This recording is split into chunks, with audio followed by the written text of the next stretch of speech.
আপনি কি করে ভাবেন যে আপনার রাষ্ট্র শান্তিতে আছে? আপনার রাষ্ট্রকে বিনা অপরাধে, বিনা উস্কানি ছাড়া আপনার রাষ্ট্রকে হামলা করতে পারে ইহুদিরা। আজকে সোমালিয়া দেখুন, আজকে ফিলিস্তিন দেখুন, আজকে বাহারান দেখুন, আজকে ইরান দেখুন, ইরাক দেখুন, সিরিয়া দেখুন, ফিলিস্তিন দেখুন। প্রত্যেকটা রাষ্ট্রের ভিতরে যুদ্ধ কে করাইছে? প্রতিটা রাষ্ট্রকে ধ্বংস কে করছে? ইহুদিরা। ইহুদি বলতে আমরা কি বুঝি? ইহুদি বলতে ওরা কোনো ইসলামের কোনো শাসন মানে না এবং আল্লাহ তাআলাকে ওরা বিশ্বাসও করে না। না হয় ইহুদিরা এরকমের যুদ্ধর দামামা শুধু পৃথিবীর ভিতরে ওরাই শুরু করছে। সর্বপ্রথম যুদ্ধটা কে শুরু করছিল? কোন মুসলিম ভাইয়েরা কি যুদ্ধটা শুরু করছিল, নাকি কোনো ইহুদিরা যুদ্ধটা শুরু করছিল? সত্যি শুনতে আছেন, প্রথম বিশ্বের ভিতরে যুদ্ধ শুরু করছে একমাত্র ইহুদিরা। এই ইহুদিরা যুদ্ধটা এমন ভাবে সাজিয়ে গুছিয়ে শুরু করছে, তারা বলছে যে আমরা আত্মরক্ষার জন্য যুদ্ধ করছি। এটি হলো ইহুদি ধর্ম। ওরা মানুষকে মারবে আর বলবে আমরা কিন্তু আত্মরক্ষার জন্য এই কাজটি করে ফেলছি। আর মুসলমানরা কি বলে? লা ইলাহা ইল্লা আনতা সুবহানাকা ইন্নী কুনতু মিনাজ জালিমিন, যাতে আমাদের উপরে কোনো হামলা না হয়। লা ইলাহা ইল্লা আনতা সুবহানাকা ইন্নী কুনতু মিনাজ জালিমিন এটাও পড়তে হবে, ওদের সাথে যুদ্ধ করতে হবে। কলেমার দাওয়াত ঘরে ঘরে শুরু হয়ে যাবে। আল্লাহ তাআলা রব্বুল আলামিন পৃথিবীটাকে ওদিকেই নিতে চলেছে। আজকে আমেরিকার প্রেসিডেন্ট, ইসরায়েলের প্রেসিডেন্ট বিশ্বের মানচিত্রের ভিতরে বইয়ে তারা তামাশা শুরু করছে। মানুষকে নিরীহ মানুষের ঘর বাড়ি অর্থ সম্পদ ধ্বংস করছে, আর মানুষকে মারছে আর বলছে আমরা আত্মরক্ষার জন্য করছি। এটি যুদ্ধবিরতি। আরে কিসের যুদ্ধবিরতি? এটি কোনো যুদ্ধবিরতি হইল? স্থায়ীভাবে যদি একটা যুদ্ধবিরতি না হয়, ওটি কোনো যুদ্ধবিরতি না, ওটি যুদ্ধ কার্যকরী চলছে। আজকে দেখুন, ইরানের ইসরায়েলের যুদ্ধ এরকমের বাজিয়ে রাখছে কে? আমেরিকা। এই আমেরিকা চাইলে যুদ্ধ বন্ধ করতে পারে প্রত্যেকটা রাষ্ট্র। সে তো তা করবে না, সে তো কোনোদিনও তা করবে না যুদ্ধ বন্ধ। কেননা তারা যদি যুদ্ধ বন্ধ করে তাদেরই লস। অস্ত্রের ব্যবসা আর করতে পারবে না। লক্ষ লক্ষ মিলিয়ন মিলিয়ন টাকা একমাত্র আমেরিকা করছে অস্ত্র দিয়ে। একটা রাষ্ট্রের ভিতরে যুদ্ধ বাজায় আর এই অস্ত্র চালান করে দেয়, মিলিয়ন মিলিয়ন ডলার আসে।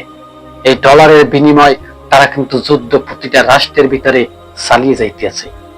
আপনি মনে করিয়েন না যে আপনার এই বাংলার বুকে হামলা করবে না। যে কোনো মুহূর্তে ইহুদিরা ষড়যন্ত্র করতে পারে। তাই সবাইকে বলবো, যে যেখান থেকে না আছেন প্রস্তুত করেন, সামরিক বাহিনীকে প্রস্তুত করেন। লক্ষ লক্ষ মিলিয়ন মিলিয়ন টাকা দিয়ে আপনারা বড় বড় বাড়ি গাড়ি অর্থ সম্পদ করিয়েন না, এগুলো বোমার আঘাতে ধ্বংস হয়ে যাবে। তাই বলবো সামরিকভাবে শক্তিশালী হন, যাতে মানুষের সাথে টক্কর দিতে পারেন। কিসের ভয় পান? মুসলিম তো মরে গেলে শাহাদত বরণ করবে, ইহুদি মরে গেলে জাহান্নামে যাবে।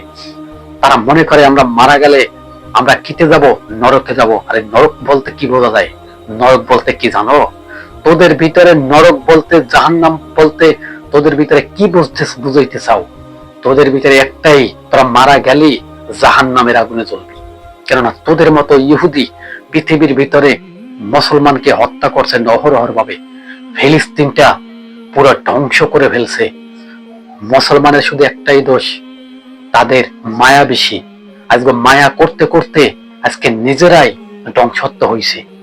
আজকে ফিলিস্তিন এই ইসরায়েলকে মায়া করে থাকার জায়গা করে দিছিল, এখানে থাকো, খাও, ঘুমাও। আজকে এই ফিলিস্তিনের উপরে এই ইসরায়েল হামলা করছে। আফসোস, আশ্চর্য ভয়ঙ্কর যুগ। এটি কি জাহিলি যুগ? জাহিলি যুগে তো এইরকমের ছিল না আমার মনে হয়।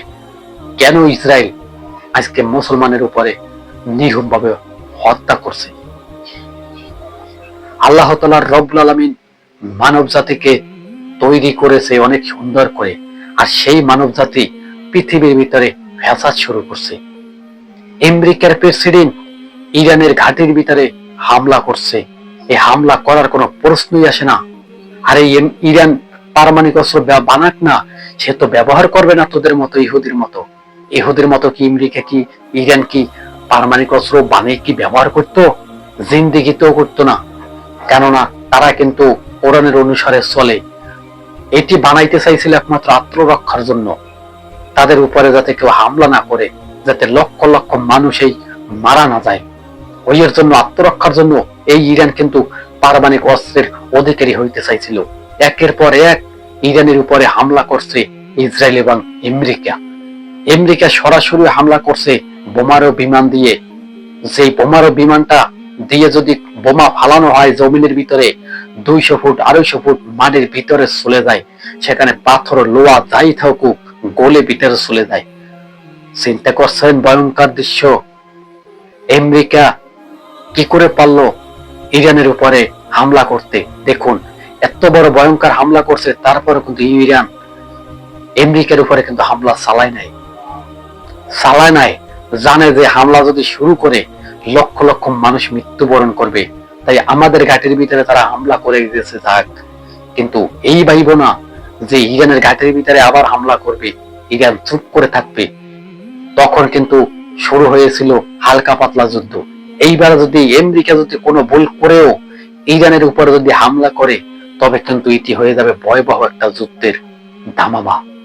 যাতে এই যুদ্ধটা যদি শুরু হয়ে যায়, বিশেষজ্ঞরা বলছে তৃতীয় বিশ্বযুদ্ধ শুরু হয়ে যাওয়ার সম্ভাবনা বেশি।